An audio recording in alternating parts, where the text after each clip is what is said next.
Question 411. Describe your approach to assessing student performance in a technical discipline. I employ a multifaceted assessment strategy, incorporating formative and summative evaluations. Quizzes and projects gauge understanding throughout the course, while a final exam measures comprehensive knowledge. Peer assessments encourage collaborative learning and critical thinking. I also utilize rubrics for consistency and transparency, ensuring students understand expectations. Feedback is timely and constructive, guiding students on areas for improvement and reinforcing their strengths. Question 412. How do you handle diverse cultural backgrounds in the classroom to foster an inclusive learning environment? I promote inclusivity by incorporating diverse perspectives into the curriculum and recognizing cultural contexts in technical discussions.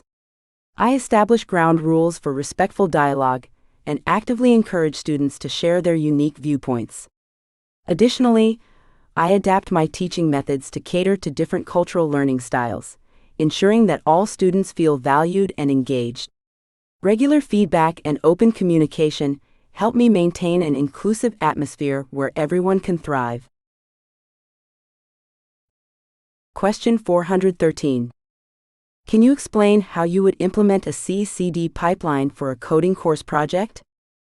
To implement a CI/CD pipeline in a coding course, I would introduce tools like GitHub Actions or Jenkins. I'd start by teaching students to write unit tests for their code. Once they commit changes to a Git repository, the CI/CD pipeline would automatically run tests and build the application. If the build passes, it can deploy to a staging environment for further testing. This hands-on experience not only teaches coding skills, but also the importance of automation in modern software development. Question 414.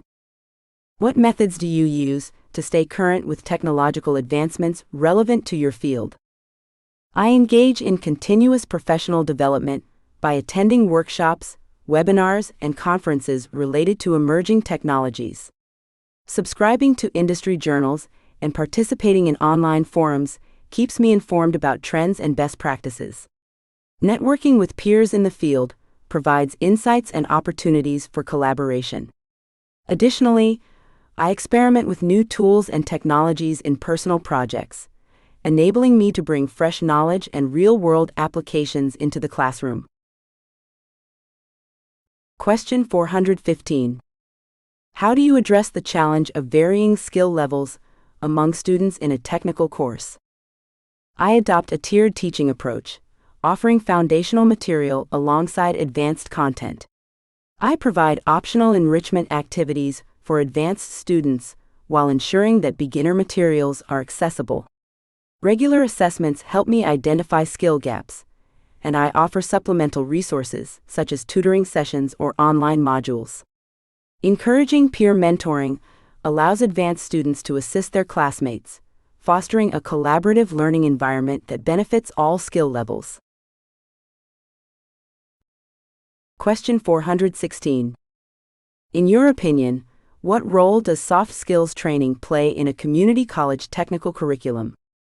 Soft skills are crucial for student success in the technical workforce. I integrate soft skills training, such as communication, teamwork, and problem solving, into my curriculum through group projects and presentations. Encouraging students to participate in discussions and peer reviews helps them develop these skills in a practical context. I also emphasize the importance of emotional intelligence and adaptability, preparing students not just for technical tasks, but for navigating interpersonal dynamics in professional settings. Question 417. How would you incorporate cloud computing concepts into a traditional IT course? I would introduce cloud computing by first explaining its foundational concepts, such as infrastructure as a service, IaaS, and software as a service, SaaS. Practical labs using platforms like AWS or Microsoft Azure would allow students to deploy virtual machines, configure storage solutions, and manage applications in the cloud. I would emphasize real-world applications and case studies to demonstrate the impact of cloud technology, ensuring students understand both the theoretical and practical aspects of cloud computing. Question 418. Describe your experience with troubleshooting technical issues in a classroom environment. Troubleshooting in a classroom involves a systematic approach to identify and resolve issues. I start by gathering information from students about the problem they're facing. For tech issues, I check connectivity, software configurations, and hardware setups. I encourage students to troubleshoot collaboratively, promoting critical thinking and teamwork. I also maintain a list of common issues and solutions to streamline the process. By modeling effective troubleshooting strategies, I empower students to tackle technical challenges independently. Question 419. What is your philosophy on using project-based learning in technical courses?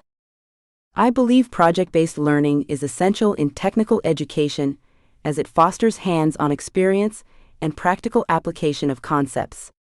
Through real-world projects, students develop critical thinking, collaboration, and problem-solving skills.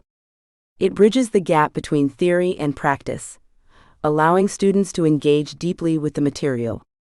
I design projects that reflect industry standards and encourage creativity, while also providing opportunities for feedback and iteration, which are vital for growth and learning in technical fields. Question 420. Describe how you would teach students the importance of version control in collaborative projects. I would introduce version control systems like Git by conducting hands-on workshops. Starting with basic commands, I would demonstrate how to commit changes, branch, and merge code. I would emphasize scenarios where version control prevents loss of work and manages collaboration among team members.